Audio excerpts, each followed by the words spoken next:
We're going to get a little bit of an intro, and today's going to be a big kind of download of information, and then next week we'll get started like we normally act. But on that note, tonight's theme, we don't often have a theme because we normally have a project that we're working on, but tonight we have a theme, and tonight's theme is changing the world around you. For that, we're going to have a little bit of an intro.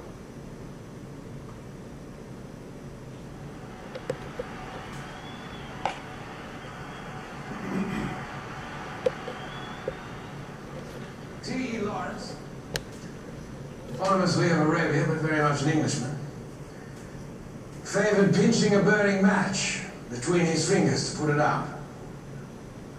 When asked by his colleague William Potter to reveal his trick, how is it he so effectively extinguished the flame without hurting himself whatsoever, Lawrence just smiled and said, "The trick, Potter, is not minding it hurts."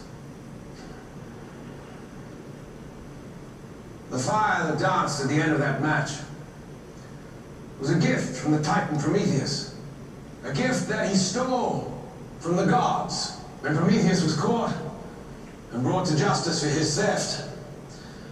The gods, well, you might say they overreacted a little.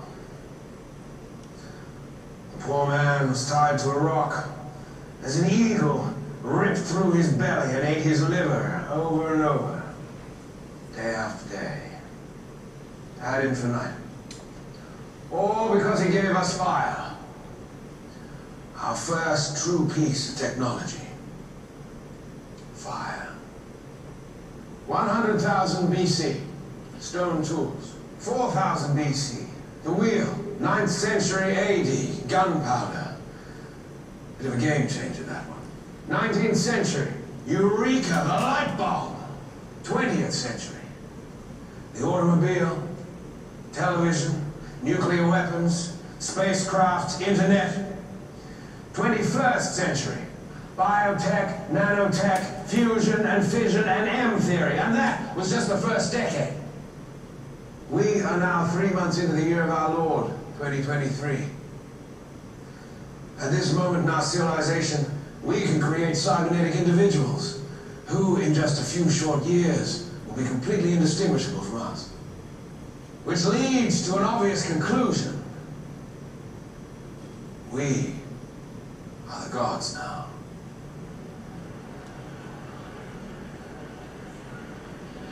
For those of you who know me, you will be aware by now that my ambition is unlimited. You know that I will settle for nothing short of greatness, or I will die trying. For those of you who do not yet know me, allow me to introduce myself. My name is Peter Wayland, and if you'll indulge me, I'd like to change the world.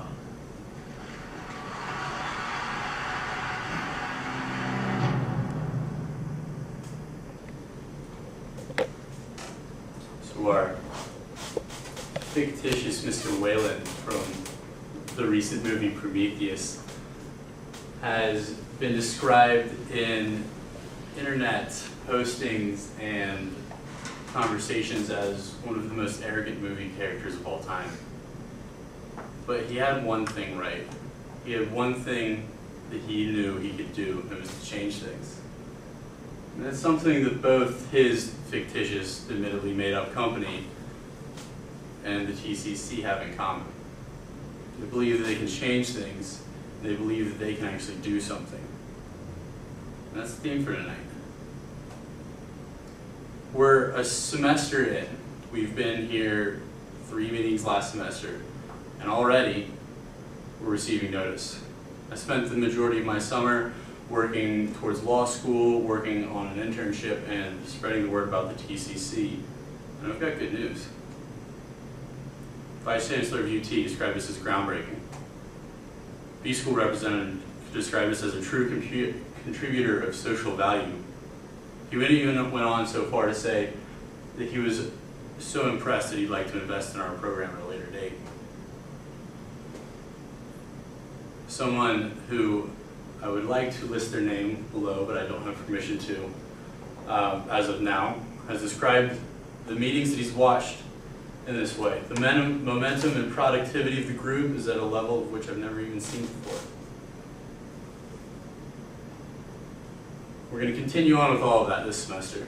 Right now we have a small representation of the group in front of us, but as everyone knows who was here last semester, there's a substantial number more of students that are coming. And this is what we're going to talk about tonight. We're going to talk about where we're going from here and how we proceed. So, first, where we are is we have Knox Inc. That's what we were working on last semester. We're at the point of, we have our major concept in front of us. We have what we're going to do, or what we decided on was our 3-day event plus an aggregated website for all of the Knoxville listings for local community and employment opportunities. What we're going to do from here is we're going to create a smaller group within the TC that's going to work in a pragmatic way to implement the product and to finish the product, to make a polished package to pass on, and then work with the GCASE Foundation at UT to implement it. Next, I want to talk about our political reach out for this semester. Like I said, part of my semester was spent connecting with people and talking to them about the TCC. A fair amount of those were politicians, including the Treasurer of Tennessee, a fair amount of our state representatives, a few of our state senators, and a couple of our national representatives. The seed's been planted, and as I promised each and every single one of you in your job interview, the eventual goal was to put all of our packages, all of our solutions in front of everybody, in front of people who could implement them. And this is the semester that that's going to start happening. Next, represented in front of us is some business, some political science, some communications majors, animal science is well represented. But we're adding to that this semester as well. We have our engineering department we're going to be adding, specifically some software engineers, under some pretty heavy advisement from other people. Some of the administrative advisory boards from the faculty at UT we're going to add in some graphic design majors, and then we're also increasing the PR and communications majors. So get ready to have a fair amount more perspectives, a fair amount more work effort, a fair amount of more people in this room. Next, with everybody in the group, we have our Job for Everyone initiative. This is an initiative to give everyone a little niche to carve out within the organization. Every single member is going to find a spot in which they can grow a little part of the organization. They can develop something, they can be in charge of something. So it's something that you can really be proud of, that you've helped the organization grow. To my side are just 3 possibilities. There are things that the organization absolutely needs, and we'll either be going to outside students and bringing them in, or of course we offer them to you first. We are creating 2 blogs for the organization. We're going to have a Blogger and a Tumblr account, and we're going to do daily blogs for the first 2 weeks, and then 1 or 2 a week following that. That is, of course, open to everybody. We'll talk to you on a one-on-one basis. We're also looking specifically for a software engineer and an accounting major. The accounting major, you'll see why in a minute. Later on, we're going to be doing competition. We're creating competitions teams, especially in the Boyd Venture Fund area. We're increasing our presence on campus. We have aggregated this special group of students in which we represent a lot of different interests. We represent a lot of disciplines very, very well. We've picked a lot of the cream of the crop out of different schools, and we're going to put them, hopefully we're going to have some small groups competing in the local competitions on campus. For those of you that don't know, the Anderson and the Boyd Venture Funds both pay out more than $2,000 to the winners. There's a fair amount of incentive to win. And then, this is why we need our accountant. In addition to what we're doing here, in addition to what we're doing on UT, the overarching goal of this program is to have a program that is essentially the pinnacle of collaboration within universities. We're going to use this and replicate it at other universities. I've made a few connections at a few different universities, and they're very interested in our program.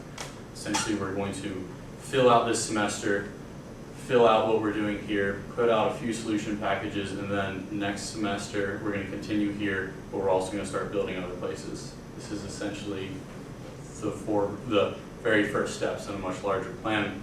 With that, the reason I mention this is because there are opportunities within the CCN, which stands for the Creative Council Network, for everyone here. Everyone here has had more experience within this one individual program, and these are much larger opportunities. You won't be just working on campus, you'll be working for a nonprofit organization which is essentially starting these branches around the country.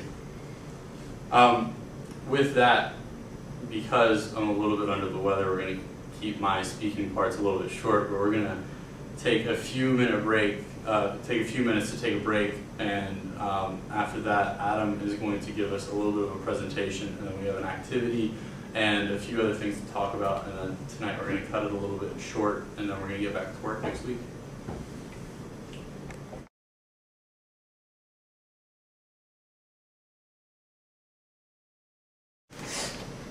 For those of you who don't know me, my name is Adam Wright, and I'm the Vice President of the TCC. Tonight we're going to be talking about crowdfunding. What is crowdfunding? Crowdfunding is part of a new area of finance that's only sprung up in the last 10 years. It started over in the East where people are impoverished at a higher rate. People just needed that little extra bit of capital to make themselves profitable. And the idea with crowdfunding, what makes it different from other things, is it's not based on equity or sharing perks or stock or what have you. This is just donation based. It's different from hyper-funding or microfinance in general in that way. And it's ideal for the TCC because we are in certain ways idealistic. And it's hard to get people to agree that they'll give you more money now in exchange for you cutting them back in on your product at a later date. We have got a very abstract product, so donation-based funding is best for us. It's made possible by the Jobs Act, signed into law by President Obama this past year. Problem before was not enough small capital was free to flow to people who are ready to use it, and now it's made possible. The different types of crowdfunding are all or nothing crowdfunding. That's where you set a goal, you say I want $10,000 in 1 month, and if you don't get it, then all of your funders get their money back, having their funds placed in an escrow account during this time period. Kickstarter would be a good example of this type. The next type is keep it all funding, and that's when you say I want $10,000 in 1 month, then you only get $10, and you just keep that $10. There's a problem with that.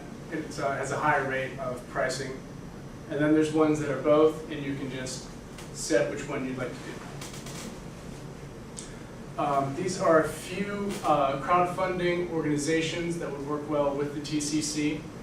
Kickstarter and Indiegogo are two of the most popular ones.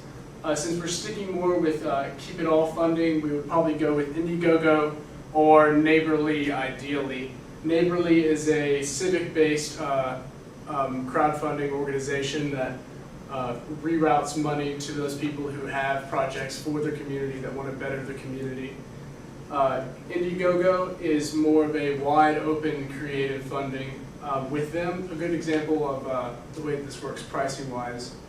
With Indiegogo, if you want to set it up to for all or nothing funding, then it's 4% fee of whatever you raise for the website. And if you want to set to keep it all, then it's 9%, but it's 0% if you return those funds to your contributors.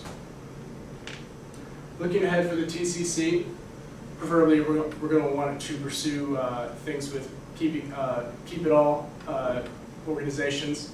We're going to want to open multiple accounts with these crowdfunding companies. That way we can obviously, hopefully, garner the most amount of money.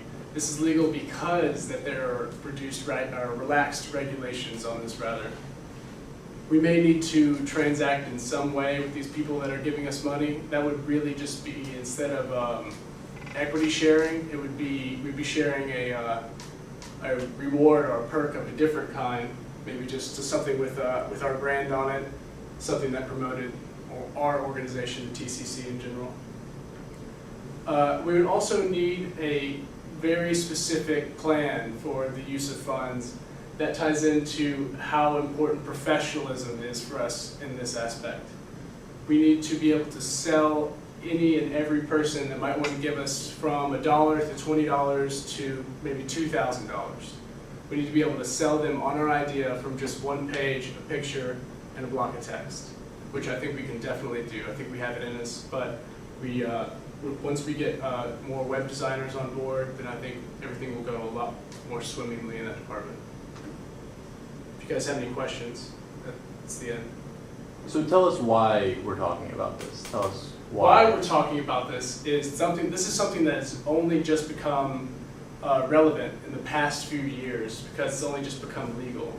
Now there's just money out there that people weren't allowed to ask for it from various people, but now there's funding out there for the taking. We can just reach out there and take that money, do our own fundraising activities. As long as people agree that they want to give that money to us, we can spend it on however we want to better our own organization. So for those of us who weren't there from the beginning, tell us how we want to spend the money. We would like to spend our money in a branding campaign with t-shirts, hats, what have you, mugs, with the TCC branding on it. And along with that, we would be holding fundraising campaigns for whatever issue or project we were working on.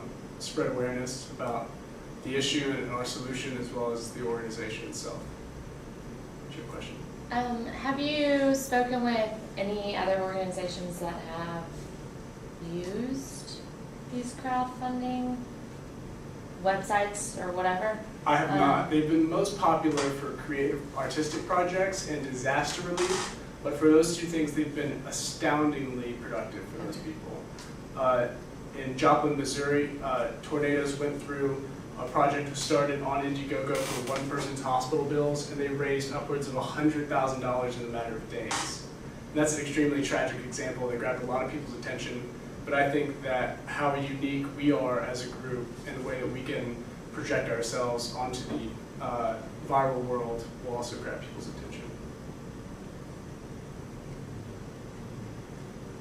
All right, thank you guys. Oh, thanks, Adam.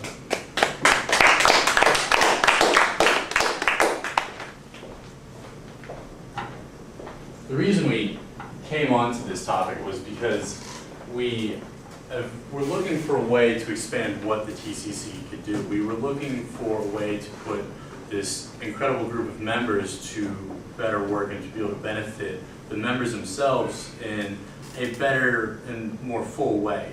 And the way we want to do that is we want to do that through further implementation of the projects.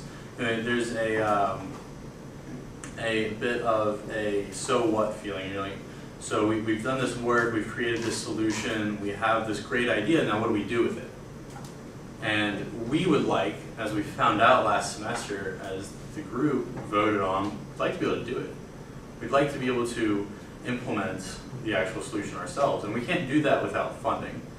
And with everything, we are always trying to find a way to help the students grow professionally in a way that will help them in the future, but also help the organization as a whole. And that's what we're doing here. We are actually implementing this. This is a plan that Adam Wright is spearheading himself, and he's going to build himself a small work team within the organization to do crowdfunding for the TCC and the CCN's creation. With that, we're going to be able to then fund essentially as many projects as we can with it. We're going to put the money directly into the organization in a way that will help the members as well as help the organization grow. So on that note, that's something that's going to be ongoing throughout the semester, and especially over the next month. But I think it's exciting. Being able to actually do the things that we talk about here is a whole other ballgame, and it's something that I very much look forward to doing. So with that, we're going to take a little bit of break from the downloading, from the talking, and we're going to do a little bit of a game. So the game is called Research and Development. It's a real simple game, and it's going to help us get to know each other a little bit more.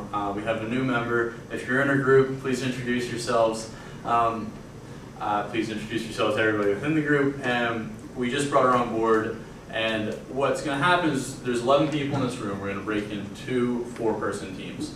We're going to give you 15 minutes, and within those 15 minutes, you have the time to create a solution or create a product to fix something in the world. Anything you want. Something that bothers you, something that you see needs fixing, anything like that. You have 15 minutes. We'll give you laptops. We'll give you pen and paper, and after that, you have we've actually changed this a little bit. You have 3 minutes to present to a 3-person board. At the end of that, I have big bags of candy for the winning group. So there's a little bit of incentive in there. But yeah, so what we're going to do now is we're going to break into 2 4-person teams, fix something in the world. Like we said, the theme for tonight is changing the world around you. And candy. Alright, so what we're going to do is Adam and, Jackson and Jonathan are each going to be within a group, and we're going to build 3-person teams around them. They are not allowed to lead the groups though, as some of you are used to them doing. So if you're on their team and they start to take over, someone be quiet.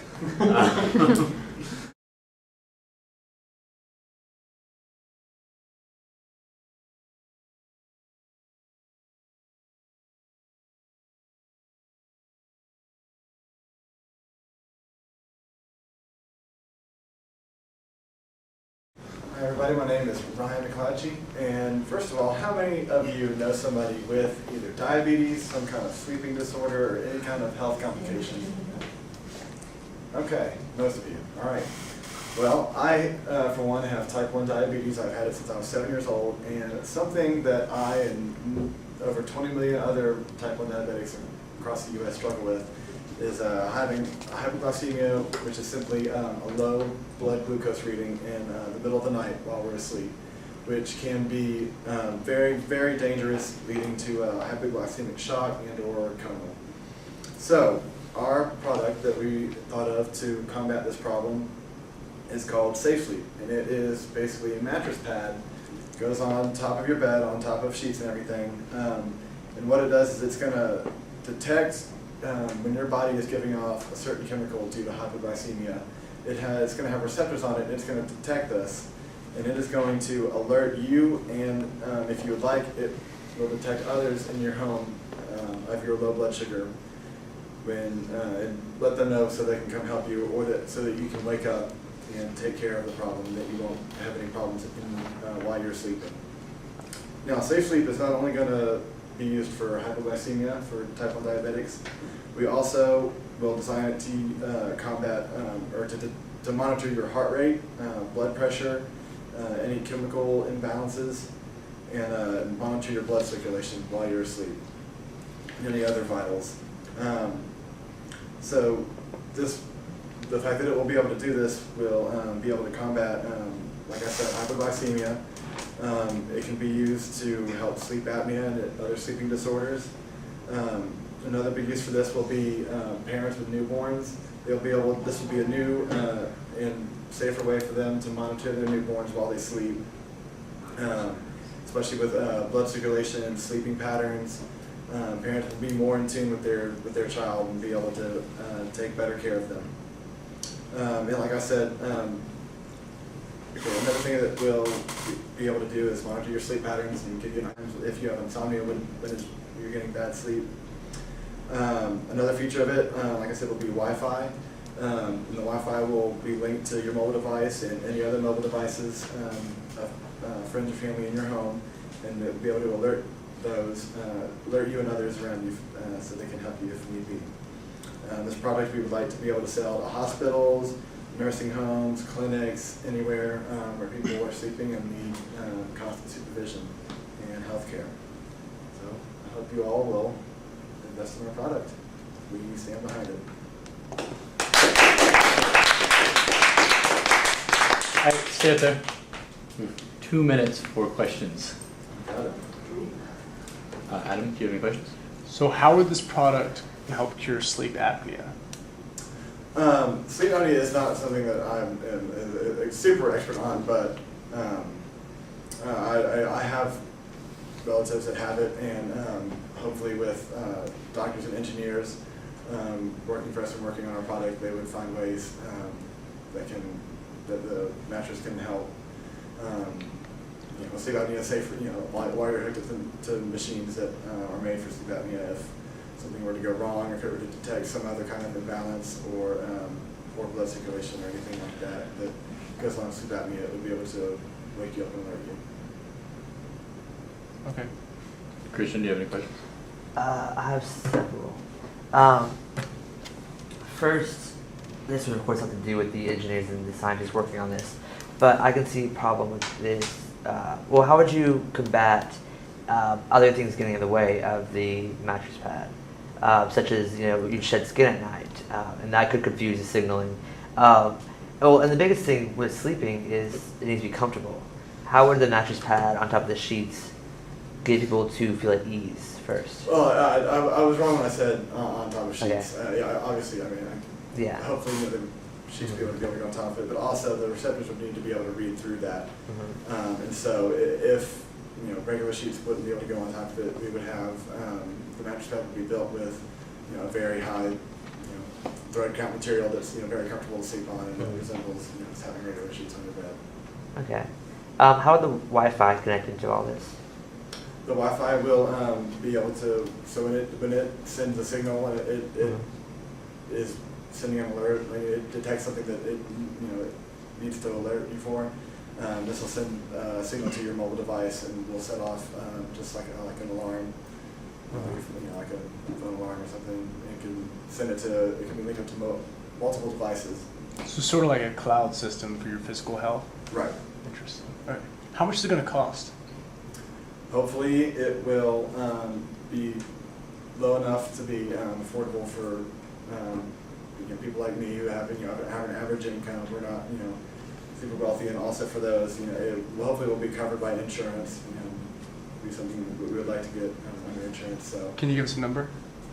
Hopefully around or under $1,000. All right, Christian, any more comments? Questions? I have a question. I don't know how feasible it is. What would be the projected conceptual phase, the testing phase, and the how long do you think this would take to take from an idea to become an actual thing? Well, a lot of technology for diabetics undergo long trial phases and long developmental phases. And it's obviously just to ensure the safety, because diabetic equipment is very, very crucial that all components work correctly all the time. So it would definitely have probably at least a 5-year development stage, testing phase. Okay. I got one. In a market of diabetes and diabetic products, which is so saturated with different brands and different companies fighting for the same product, how is your product going to stand out against everything else and compete with all of other diabetics' needs and expenses that they have? Well, I can tell you for sure that there is no product on the market for diabetics that is like this. The insulin pumps that myself and millions of others like me do have alarms that will detect. There's something called a continuous glucose monitor, which you can set it up to give you alerts if your blood sugar goes too low. However, this requires you to wear a separate device and kind of a big, heavy device at that, and those are not always accurate and reliable. Because I've used one. There are often problems with them. They will malfunction. They'll, like I said, be very inaccurate. And so this is a product that is very unlike any other like it on the market. Okay. Well, any more questions? Nope. No. All right, thanks, guys.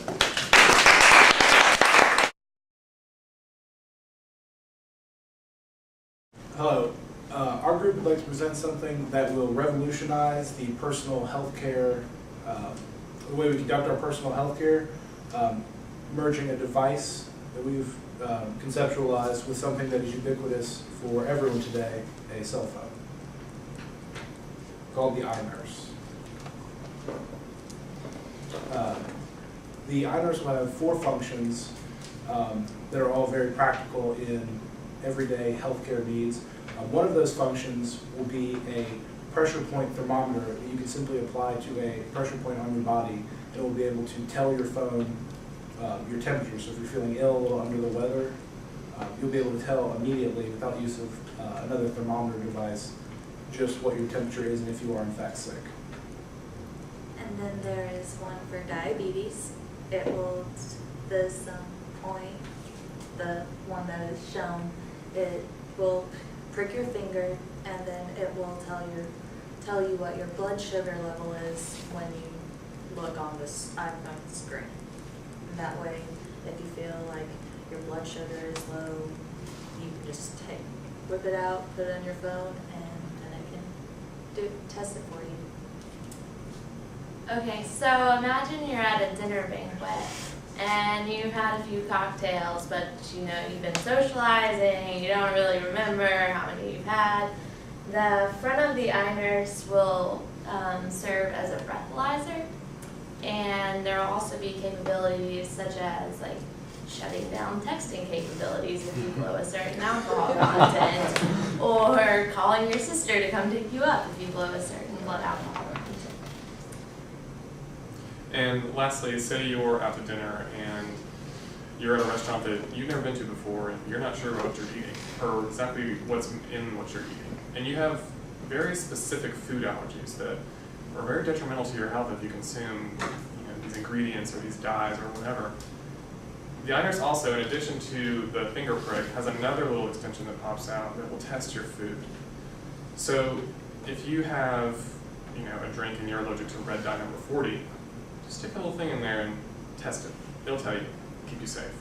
The point is, iNurse is about convenience. With Bluetooth capabilities, it takes readings and sends them to your phone and lets your phone become your source of information for diagnosing yourself. The point is, whatever situation, if you have a question about your health and you don't know the answer, iNurse knows.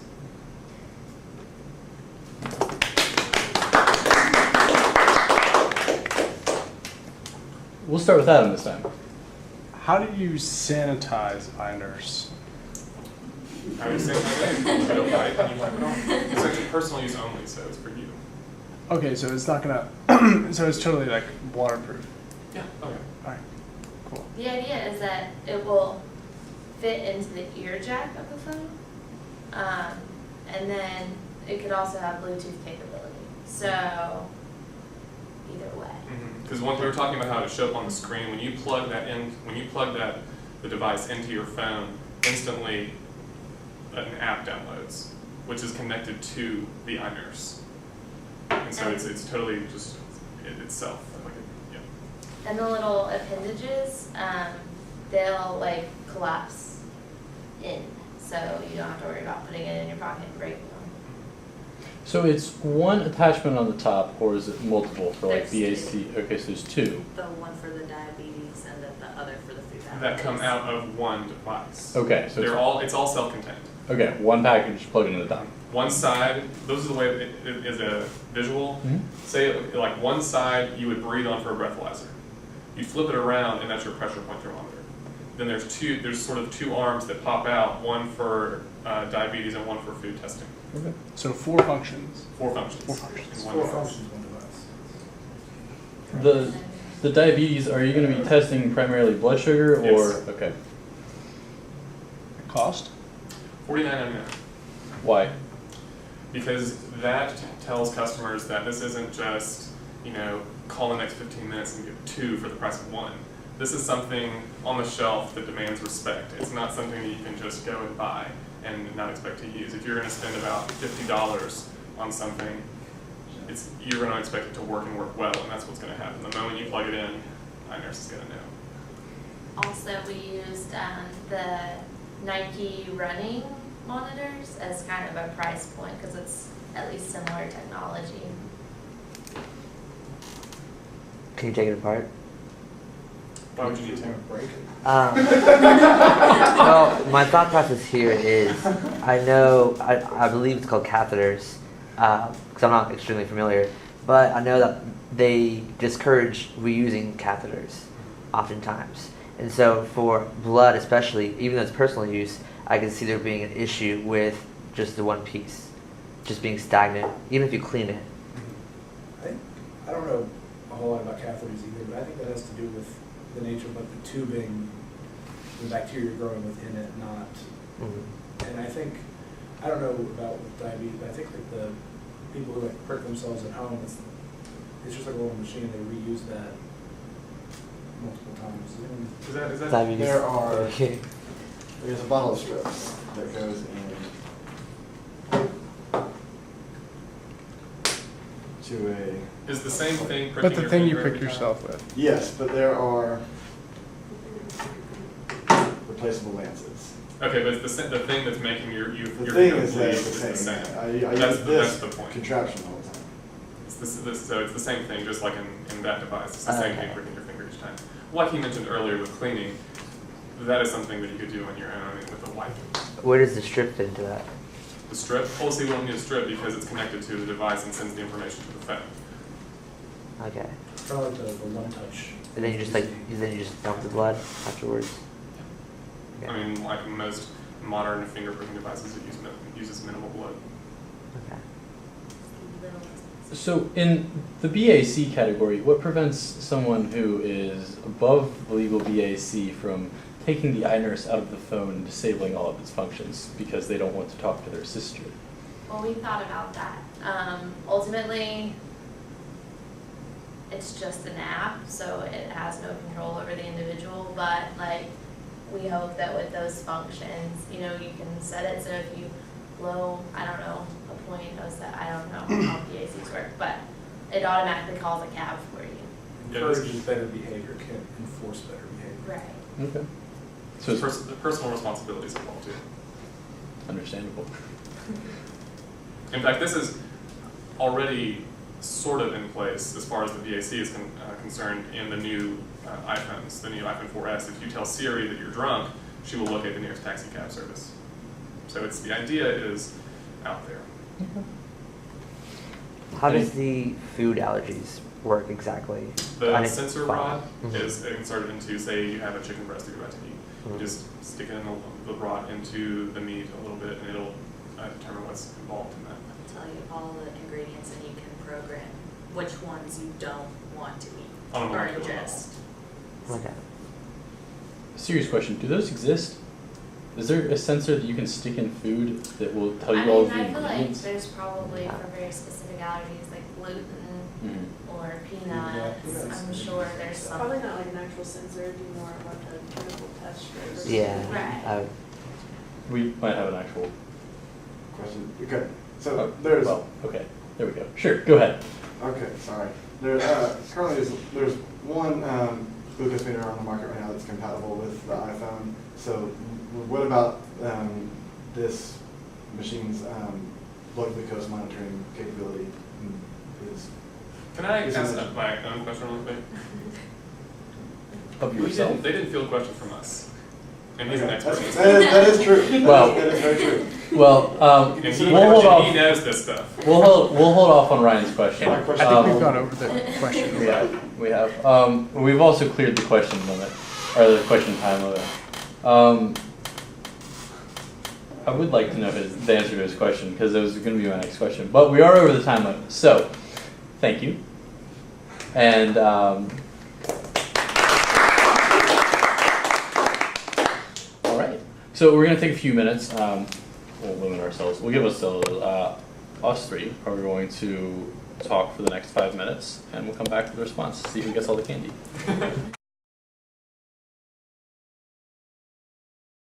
We judged the both products on 3 accounts.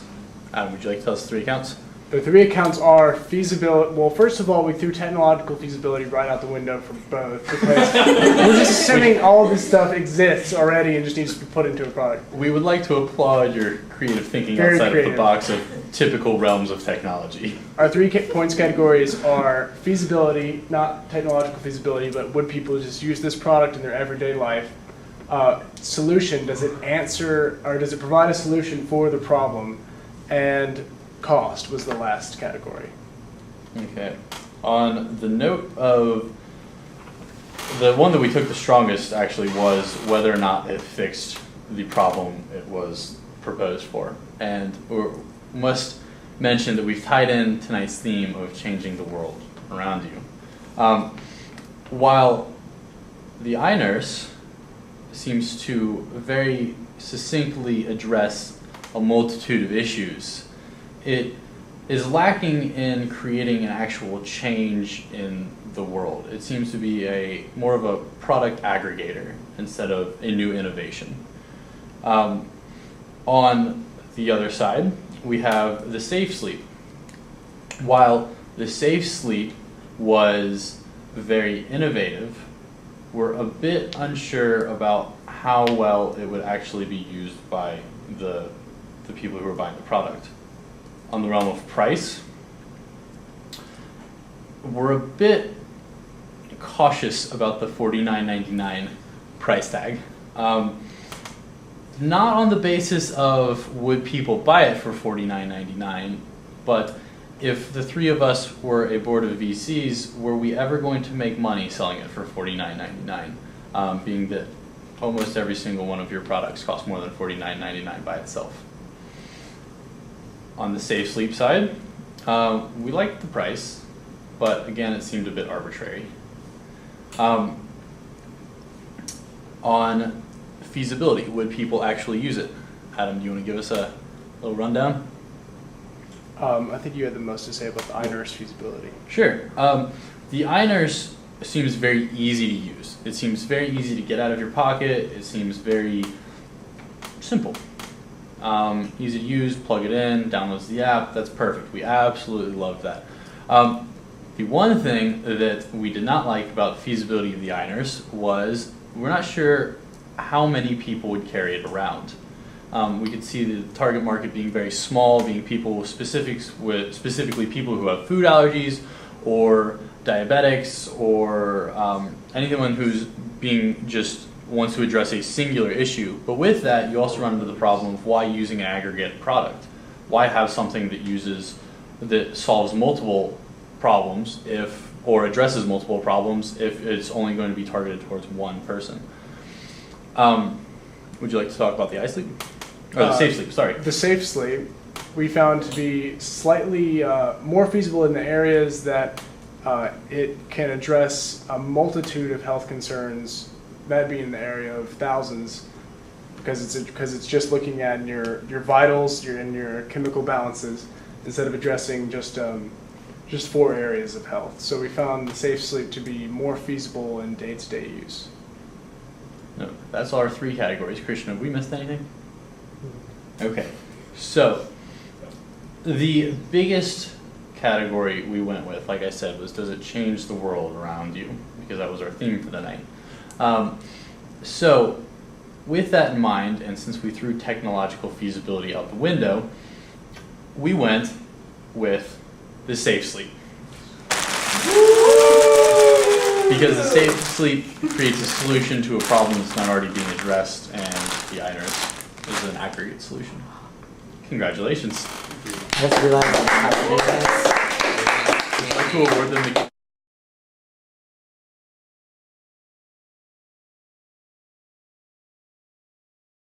Okay, so next week I will not be here. I will be in Chicago. Adam Wright will be in charge. I hate meeting. I hate missing a meeting, but I absolutely cannot be here.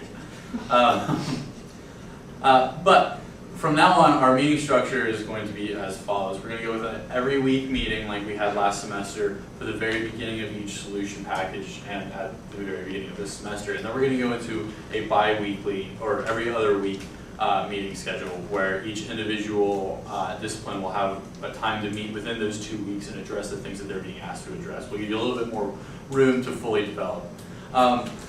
Next week, we're talking about picking the team for the implementation of Knox Inc. and finishing out that over the next week. It's a great opportunity to learn a little bit more about what it takes to actually implement something instead of just talking about it in a room.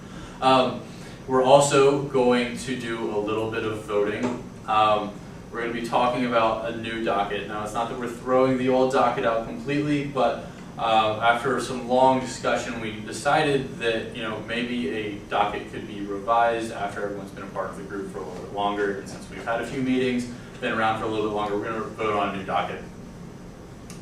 In addition to that, we will move forward a little bit with the Knox Inc project and whatever Adam feels like throwing in there. So, other than that, we're done for tonight. Thank you all very much for coming out, and I'm looking really excited for this semester. We have a huge, strong base below us after last semester. We have a lot of support within the school, and I cannot wait to see where we go for this semester. Thank you.